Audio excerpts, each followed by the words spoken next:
MEP ഫീൽഡിൽ MNC placements ഏറ്റവും കൂടുതൽ കൊടുത്തിട്ടുള്ള ഒരു കമ്പനിയാണ് മയോസി. എന്തുകൊണ്ടാണ് മയോസിക്ക് ഇത്രയും കൂടുതൽ പ്ലേസ്മെന്റ്സ് കിട്ടുന്നത്?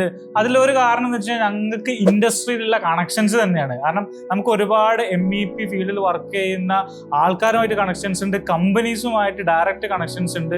ആ കണക്ഷൻസ് ഒക്കെ ഉണ്ടായത് കൊണ്ട് മാത്രമാണ് ഞങ്ങൾക്ക് പ്ലേസ്മെന്റ് കൊടുക്കാൻ പറ്റുന്നത് എന്നുള്ളതല്ല. കാരണം ഏതൊരു കമ്പനിയിലാണെങ്കിലും നമ്മളൊരാളെ റെഫർ ചെയ്ത് കഴിഞ്ഞാൽ അല്ലെങ്കിൽ നമ്മൾ സജസ്റ്റ് ചെയ്ത് കഴിഞ്ഞാൽ അവർ നമ്മുടെ വാക്ക് കേട്ട് മാത്രമല്ല ആക്ച്വലി അവർ നമ്മുടെ കാൻഡിഡേറ്റ്സിനെ അല്ലെങ്കിൽ സ്റ്റുഡൻസിനെ എടുക്കുന്നത്. അതിന്റെ ബേസിസ് ആയിട്ടുള്ള ഏറ്റവും സാധാരണ രീതിയിൽ നടക്കുന്ന പോലെ ഇന്റർവ്യൂ, പ്രോപ്പർ ആയിട്ടുള്ള ഇന്റർവ്യൂവും ടെക്നിക്കൽ റൗണ്ടും എല്ലാം കഴിഞ്ഞിട്ട് തന്നെയാണ് അവർ ആ ഒരു കമ്പനിയിൽ പ്ലേസ്ഡ് ആവുന്നത്.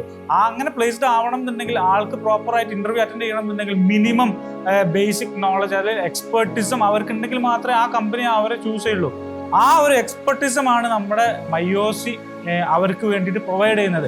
കമ്പനിയെ സംബന്ധിച്ചിടത്തോളം അവർക്ക് വേണ്ടത് എന്താണ്? സ്കിൽഡ് ആയിട്ടുള്ള, നോളജബിൾ ആയിട്ടുള്ള, എക്സ്പേർട്ട് ആയിട്ടുള്ള കാൻഡിഡേറ്റ്സിനാണ് അവർക്ക് വേണ്ടത്.